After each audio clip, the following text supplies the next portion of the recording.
அரசினர் தனி தீர்மானம். மாண்புமிகு முதலமைச்சர் அவர்கள்.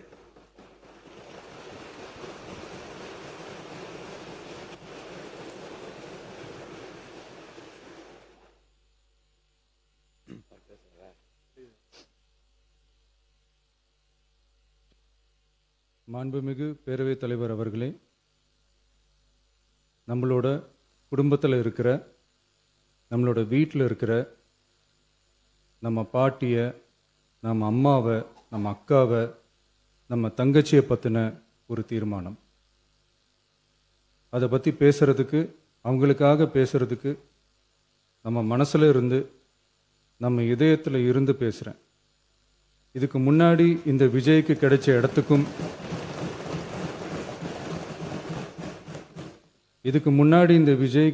இடத்துக்கும் இன்னைக்கு இந்த விஜய்க்கு கிடைச்சிருக்கிற இடத்துக்கும் மிகப்பெரிய காரணமாக இருக்கிறதுல என்னோட பாட்டி, அம்மா, அக்கா, தங்கச்சிங்க தான் மிகப்பெரிய காரணம்ங்கிறத என்னால் மறுக்கவே முடியாது. அந்த நன்றி விசுவாசத்தோட, அப்படி ஒரு உணர்வோடு தான் இப்போ இங்கே நின்று பேசுகிறேன். பெருசாக பணம் இருந்துட்டா ஒரு வீட்டுக்கோ, பெரிய பொருளாதாரம் இருந்துட்டா ஒரு நாட்டுக்கோ பெரிய பேர் வந்துடும்னு சில பேர் நினைக்கலாம். ஆனால் உண்மையாகவே ஒரு வீட்டுக்கோ ஒரு நாட்டுக்கோ எப்போ பெரிய பேர் கிடைக்கும் தெரியுமா? அந்த வீட்டு பெண்கள் தனிப்பட்ட முறையில் சமூகத்தில் உயர்ந்தாதான் பெரிய பேர் ஒட்டுமொத்த சமூகத்துக்கே கிடைக்கும். நம்ம தமிழ்நாட்டு மண்ணில் சங்க காலத்தில் இருந்த அன்னைக்கும் சரி இன்னைக்கும் சரி மிகப்பெரிய அடையாளமாக இருக்கிற பெண் ஆளுமைகள் நிறைய பேர் இருக்காங்க.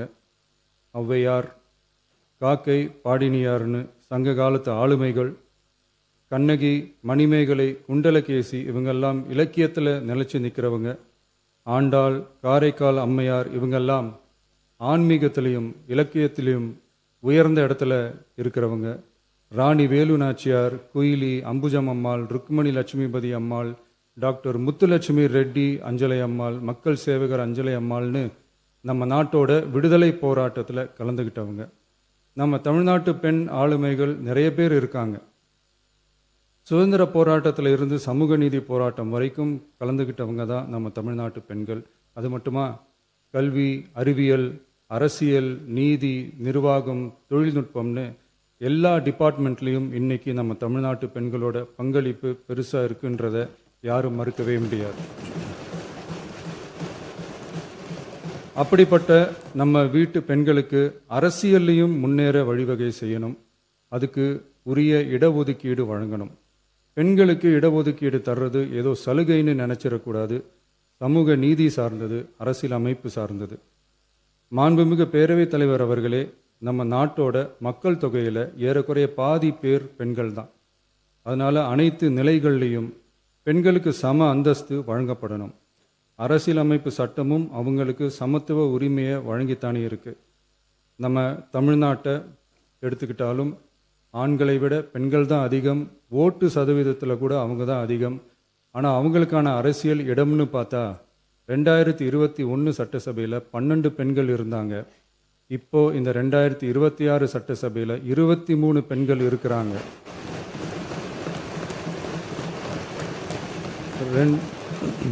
ரெண்டு மடங்கு ஆகி இருக்கு. ஆனாலும் சதவீத கணக்குப்படி பெருசாக உயரலை. மாண்புமிகு பேரவைத் தலைவர் அவர்களே, ஒன்றிய அரசு 2023ஆம் ஆண்டு மக்களவை, அனைத்து மாநில சட்டமன்றங்கள் மற்றும் டெல்லி யூனியன் பிரதேச சட்டமன்றத்தில் பெண்களுக்கென 1/3 பங்கு தொகுதி ஒதுக்கீட்டை கட்டாயமாக்கி 106வது அரசியல் சாசன திருத்த சட்டத்தினை 2023 செப்டம்பர் 28 நிறைவேற்றி 2026 ஏப்ரல் 16 முதல் நடைமுறைக்கு வந்துள்ளது. இருப்பினும் மேற்படி தொகுதி ஒதுக்கீடானது மக்கள் தொகை கணக்கெடுப்பு மற்றும் அதை தொடர்ந்து நடக்கும் தொகுதி மறுவரையறை பணிகளுக்கு பிறகுதான் முழுமையாக நடைமுறைக்கு வரும் என்று தெரிவிக்கப்பட்டுள்ளது. மேலும் ஒன்றிய அரசு 2026ஆம் ஆண்டு 131வது அரசியல் சாசன திருத்த சட்ட மசோதாவையும் 2026ஆம் ஆண்டு தொகுதி மறுவரையறை சட்ட மசோதாவையும் தாக்கல் செய்து 2026 ஏப்ரல் 17 2/3 பங்கு உறுப்பினர்களில் ஆதரவு இல்லாமல் மசோதா நிறைவேறவில்லை. அவ்வாறு மக்கள் தொகை கணக்கெடுப்பு மற்றும் தொகுதி மறுசீரமைப்புடன் பெண்களுக்கான தொகுதி ஒதுக்கீட்டை இணைப்பதால் அதனை நடைமுறைப்படுத்த மேலும் பல ஆண்டுகள் காலதாமதம் ஆகலாம். மாண்புமிகு பேரவைத் தலைவர் அவர்களே, நாடாளுமன்றம் மற்றும் மாநில சட்டமன்றங்களில் மகளிருக்கென 1/3 தொகுதி ஒதுக்கீட்டு செய்து சட்டம் நிறைவேற்றப்பட்டிருந்த போதிலும் அதனை நடைமுறைப்படுத்துவதில் ஏற்படும் கால தாமதத்தினால் அச்சட்டம் நிறைவேற்றப்பட்டதன் நோக்கம் நிறைவேறாமல் காலம் தாழ்த்தப்படும் சூழ்நிலை உருவாகியுள்ளது. இது பெண்களின் அரசியல் உரிமையை மறுக்கும் செயலாகும். எனவே மகளிருக்கான தொகுதி ஒதுக்கீட்டை மக்கள் தொகை கணக்கெடுப்பு மற்றும் தொகுதி மறுவரையுடன் இணைத்து அதனை ஒத்திவைக்கக்கூடாது. மேற்படி தொகுதி ஒதுக்கீட்டை விரைந்து நடைமுறைப்படுத்துவதற்கு உரிய நடவடிக்கைகள் எடுக்கப்பட வேண்டும் என தமிழ்நாடு அரசு ஒன்றிய அரசை வலியுறுத்துகிறது. மாண்புமிகு பேரவைத் தலைவர் அவர்களே, நம்ம டிவிகே அரசு பெண்களுக்கான அரசியல் அதிகாரம் வழங்குறதுல முன்னோடி மாநில அரசாக தான் இருக்கு. 4 பெண் அமைச்சர்கள் இருக்கிறாங்க. பெண்கள் பாதுகாப்புக்கு சிங்கப்பெண் சிறப்பு அதிரடிப்படை இருக்கு. பெண்களுக்கான பாதுகாப்புல, பெண்களுக்கான இம்பார்ட்டன்ஸ்ல டிவிகே அரசு ரொம்ப கவனமாக தான் இருக்கு. இனியும் அப்படிதான் இருக்கும். உள்ளாட்சியில பெண்களுக்கு 50% இடஒதுக்கீடு கொடுத்ததும் இன்னைக்கு ஆயிரக்கணக்கான பெண்கள் மக்கள் பிரதிநிதிகளாக மாறி இருக்காங்க. அவங்களோட தலைமை பண்பும் ப்ரூவ் ஆகி இருக்கு.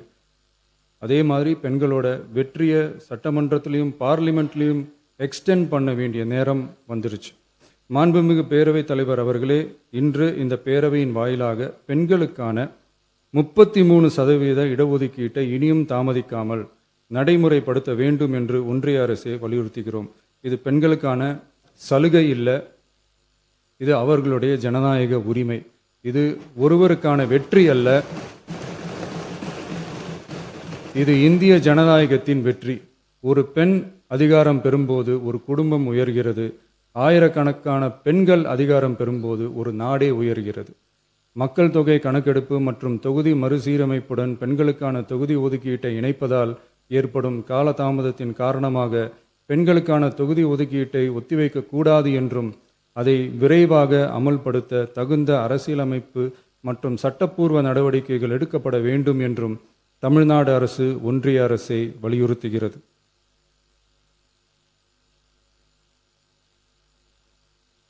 மாண்புமிகு பேரவைத் தலைவர் அவர்களே, டீலிமிட்டேஷன் தொடர்பான ஆலோசனை கூட்டம் தமிழ்நாட்டு மக்களவை மற்றும் மாநிலங்களவை உறுப்பினர்களுடன் தமிழ்நாடு அரசால் நமது தலைமையில் 8/8/2026 அன்று கலைவாணர் அரங்கத்தில் நடந்துச்சு. அந்த கூட்டத்தில் தமிழ்நாட்டை சேர்ந்த அனைத்து மக்களவை மற்றும் மாநிலங்களவை உறுப்பினர்களுக்கும் அழைப்பு விடுக்கப்பட்டு இந்திய தேசிய காங்கிரஸ் கட்சியின் 11 உறுப்பினர்களும், விடுதலை சிறுத்தைகள் கட்சியின் 2 உறுப்பினர்களும், இந்திய கம்யூனிஸ்ட் கட்சியின் 2 உறுப்பினர்களும், மார்க்சிஸ்ட் கம்யூனிஸ்ட் கட்சியின் 2 உறுப்பினர்களும், இந்திய யூனியன் முஸ்லீம் லீக் கட்சியின் உறுப்பினரும் மற்றும் மறுமலர்ச்சி திராவிட முன்னேற்றக் கழகத்தின் உறுப்பினரும் என 6 கட்சிகளை சேர்ந்த உறுப்பினர்கள் பங்கேற்றாங்க. இந்த கூட்டத்தில் டீலிமிட்டேஷன் தொடர்பாக விரிவாக ஆலோசிக்கப்பட்டுச்சு. அந்த ஆலோசனையில் டீலிமிட்டேஷன்னால தமிழ்நாடு மற்றும் தென் மாநிலங்களுக்கு ஏற்படக்கூடிய பாதிப்புகள் குறித்தும் அதை சரி செய்யறதுக்கான வழிமுறைகள் குறித்தும் விவாதிக்கப்பட்டு இறுதியில் டீலிமிட்டேஷன் தொடர்பாக சட்டமன்றத்தில் ஒரு தீர்மானம் இயற்றலாம்னு முடிவானுச்சு. மாண்புமிகு பேரவைத் தலைவர் அவர்களே, இந்தியாவில் 1952ஆம் ஆண்டு முதல் பொது தேர்தல் நடத்தப்பட்டது. அது தொடர்ந்து ஒவ்வொரு 10 ஆண்டுகளுக்கு ஒரு முறை நடத்தப்படுற சென்சஸ் டீட்டெயில்ஸ் படி மக்களவை மற்றும் சட்டப்பேரவை தொகுதிகளின் எண்ணிக்கையை மறுசீரமைப்பு செஞ்சு 1976 வரை தேர்தல்கள் நடத்தப்பட்டது. இந்த நிலையில் 1976ஆம் ஆண்டு 42வது அரசியலமைப்பு சட்ட திருத்தப்படி மக்கள் தொகையை சிறப்பாக கட்டுப்படுத்தும் மாநிலங்களுக்கு டீலிமிட்டேஷன் காரணமாக மக்களவை உறுப்பினர் எண்ணிக்கையில் எந்தவித பாதிப்பும் ஏற்படக்கூடாது என்பதற்காக அடுத்த 25 வருஷத்துக்கு 1971ஆம் ஆண்டு சென்சஸ் படி பாராளுமன்ற உறுப்பினர்களின் எண்ணிக்கை வைக்கப்படும்னு சட்டம் இயற்றப்பட்டது. அதை தொடர்ந்து அதே நிலையை முன்னிறுத்தி 84வது மற்றும் 87வது அரசியலமைப்பு சட்ட திருத்தம் 1971 சென்சஸ் படி மக்களவை தொகுதிகள் நிலைநிறுத்தப்பட்டன. இந்த திருத்தங்களோட நோக்கமே மக்கள் தொகை கட்டுப்பாட்டை செயல்படுத்திய மாநிலங்களின் உரிமைகளை பாதுகாக்கிறது தான். மாண்புமிகு பேரவைத் தலைவர் அவர்களே, அந்த 25 வருஷ லிமிட் இந்த 2026 முடியுது. இதை முன்னிட்டு கடந்த 50 வருஷமாக இருந்து வந்த டீலிமிட்டேஷன் தடையை அகற்றி 2011 சென்சஸ் அடிப்படையில் மக்களவை மற்றும் சட்டப்பேரவை தொகுதிகளின் எண்ணிக்கையை நிர்ணயிக்க நாடாளுமன்றத்தில் ஒரு மசோதா ஏப்ரல் 2026 அறிமுகப்படுத்தப்பட்டு அந்த மசோதா தோல்வியில் முடிஞ்சது. இப்போ மீண்டும் ஒன்றிய அரசு மக்களவை உறுப்பினர்களின் எண்ணிக்கையை 50% அதிகரிக்க செய்து டீலிமிட்டேஷன் மசோதாவை அறிமுகப்படுத்த உத்தேசித்து இருப்பதா சில அரசியல் கட்சிகள் தெரிவிப்பதா கூறப்படுது. இந்த வரக்கூடிய மசோதா குறித்து 8/8/2026 பாராளுமன்ற உறுப்பினர்களோட நடந்த கூட்டத்தில் விவாதிச்சப்போ மேலே சொன்ன மாதிரி தற்போது அறிமுகப்படுத்தப்பட உள்ள மசோதா நிறைவேறினால் ஒவ்வொரு மாநிலத்துக்கும் தலா 50% மக்களவை உறுப்பினர்களின் எண்ணிக்கையை முதலில் அதிகரித்தாலும் அதனைத் தொடர்ந்து 2026 சென்சஸுக்கு பிறகு அரசியலமைப்பு பிரிவு ஆர்டிகல் 81(2)A அதன் கீழ் மாநிலத்தின் மக்கள் தொகையின் அடிப்படையில் தொகுதிகள் மறுசீரமைக்கப்படும். இப்படி செஞ்சா தென் மாநிலங்களின் பாராளுமன்ற உறுப்பினர் எண்ணிக்கை வெகுவா குறைய வாய்ப்பு இருக்கு. கடைசியில் மக்கள் தொகை கட்டுப்பாட்டை சிறப்பாக செயல்படுத்தின தமிழ்நாடு உள்ளிட்ட தென் மாநிலங்களுக்கு பெரும் அரசியல் பிரதிநிதித்துவ அநீதி இழைக்கப்படும். சர்வ வல்லமை பெற்றதா டீலிமிட்டேஷன் ஆணையம் இருக்கு. இந்த அதிகாரத்தை தவிர்த்து பாராளுமன்றத்திற்கே இறுதி செய்யும் அதிகாரம் இருக்க வேண்டும் என்ற கருத்தும் முன்வைக்கப்பட்டது. மாண்புமிகு பேரவைத் தலைவர் அவர்களே, தமிழ்நாட்டு உள்ளிட்ட தென் மாநிலங்கள் மக்கள் தொகை கட்டுப்பாட்டு திட்டங்களை சிறப்பாக செயல்படுத்தி பொருளாதார முன்னேற்றம் பெற்று வரும் நிலையில் கடந்த 50 ஆண்டுகளாக நடைமுறையில் உள்ள மக்களவை மற்றும் சட்டப்பேரவை தொகுதிகளின் எண்ணிக்கையை அப்படியே நிலைநிறுத்த வேண்டிய கட்டாய தேவை உள்ளது. எனவே தற்போதுள்ள மக்களவை உறுப்பினர்களின் எண்ணிக்கையான 543 என்ற அளவிலேயே நிரந்தரமாக வைப்பதற்கும் மாநிலங்களுக்கு இடையேயான எண்ணிக்கை பகிர்வை நிரந்தரமாக வைக்கவும், மேலும் தற்போது மக்களவை மற்றும் மாநிலங்களவையோட விகிதம் 2.2:1 என்ற அளவிலேயே நிலைநிறுத்த வேண்டும். அதற்கு தேவையான மற்றும் உரிய சட்ட திருத்தங்கள் பாராளுமன்றத்தில் கொண்டு வர வேண்டும் என்ற கருத்தை ஒருமனதா தீர்மானிக்கப்பட்டுச்சு. மாண்புமிகு பேரவைத் தலைவர் அவர்களே, மகளிர் இடஒதுக்கீடு சட்டத்தினை அமுல்படுத்த மேலும் காலதாமதம் இல்லாமல் தற்போது 543 என்ற நிலையிலேயே 1/3 தொகுதி மகளிர் தொகுதிக்கு வருகின்ற 2029 பாராளுமன்ற தேர்தலில் நடைமுறைப்படுத்த வேண்டும் என்ற முன்மொழியும் தீர்மானிக்கப்பட்டுச்சு. ஆகவே மேற்கூறிய காரணங்களால் தமிழ்நாட்டில் உள்ள அனைத்து சட்டமன்ற கட்சியின் தலைவர்களும் ஒருமித்த கருத்தோடு தமிழ்நாட்டை முன்னிறுத்தி கட்சி வேறுபாடின்றி ஒருமித்த குரலில் பேச வேண்டும் என்ற கருத்தை வலியுறுத்தி நாம முன்மொழிகிற தீர்மானத்தை ஒருமனதாக நிறைவேற்றி தருமாறு கேட்டுக்கொள்கிறோம். தொகுதி மறுவரையறை மற்றும் மகளிர் இடஒதுக்கீடு அரசினர் தனி தீர்மானம். தமிழ்நாடு உள்ளிட்ட அனைத்து மாநிலங்கள் மற்றும் யூனியன் பிரதேசங்களில் மக்களவை சட்டப்பேரவை உறுப்பினர்களின் எண்ணிக்கையானது கடந்த 50 ஆண்டுகளாக 1971 ஆண்டினுடைய மக்கள் தொகை கணக்கெடுப்பு புள்ளி விவரங்களின்படி நிர்ணயிக்கப்பட்டு தேர்தல்கள் நடத்தப்பட்டு வருகிறது. ஏப்ரல் 2026 பாராளுமன்றத்தில் கடந்த 50 ஆண்டு கால தொகுதி மறுவரையறை தடையை நீக்கவும் 2011 ஆண்டு மக்கள் தொகை கணக்கெடுப்பு அடிப்படையில் தொகுதி மறுவரையறை செய்திடவும் மக்களவை உறுப்பினர்களின் எண்ணிக்கையை 550 850 அதிகரிக்கவும் கொண்டுவரப்பட்ட அரசியலமைப்பு சட்ட திருத்த மசோதா தோல்வியடைந்தது. இந்நிலையில் மீளவும் மேற்குறிப்பிட்ட அரசியலமைப்பு சட்ட திருத்த மசோதா கொண்டுவரப்பட உள்ளது என தெரிந்ததின் அடிப்படையில் 1971 பிறகு உள்ள எந்த மக்கள் தொகை கணக்கெடுப்பை அடிப்படையாக கொண்டு தொகுதி மறுவரையறை செய்தாலும் மக்கள் தொகையை சிறப்பாக கட்டுப்படுத்திய தமிழ்நாடு உள்ளிட்ட தென் மாநிலங்களின் நாடாளுமன்ற பிரதிநிதித்துவம் நிரந்தரமாக பாதிக்கப்படும் என்பது நிதர்சனமான உண்மை. ஒன்றிய அரசு அளித்த உறுதியின்படி மக்கள் தொகை கட்டுப்பாட்டு திட்டங்களை சிறப்பாக செயல்படுத்தி நல்ல பொருளாதார வளர்ச்சி கண்டு நல்ல சுகாதாரம் மக்கள் நல திட்டங்களை மேற்கொண்டு வரும் எந்த ஒரு மாநிலமும் தொகுதி மறுவரையால் பாதிக்கப்படாமல் பார்த்து கொள்வது ஒன்றிய அரசின் தலையாய கடமையாகும்.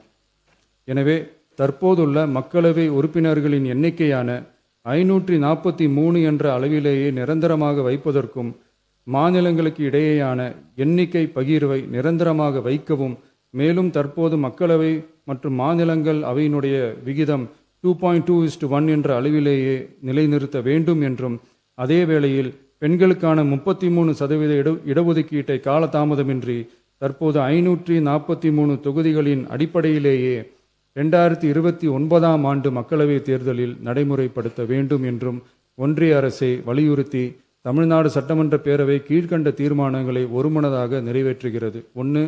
நாடாளுமன்ற மக்களவையின் மொத்த உறுப்பினர்களின் எண்ணிக்கையை 543 என்ற நிலையிலேயே நிரந்தரமாக்க வேண்டும். 2. தற்போதுள்ள மக்களவை உறுப்பினர்களின் இடங்களின் எண்ணிக்கையை மாநிலங்களுக்கிடையே, அதாவது விகிதாச்சார பிரதிநிதித்துவம் தற்போதுள்ள அளவிலேயே நிரந்தரமாக்க வேண்டும். 3.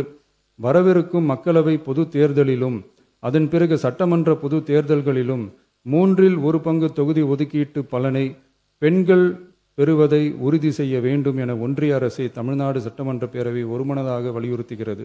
மாண்புமிகு பேரவைத் தலைவர் அவர்களே, இந்த தீர்மானம் ஒரு அரசியல் கட்சியின் தீர்மானம் அல்ல, தமிழ்நாட்டின் உரிமையை நிரந்தரமாக பாதுகாக்கும் தீர்மானம். எனவே அனைத்து கட்சிகளை சேர்ந்த மாண்புமிகு பேரவை உறுப்பினர்கள் இந்த தீர்மானத்தை ஒருமனதாக நிறைவேற்றி தர வேண்டும் என்று கேட்டுக்கொள்கிறோம். நன்றி.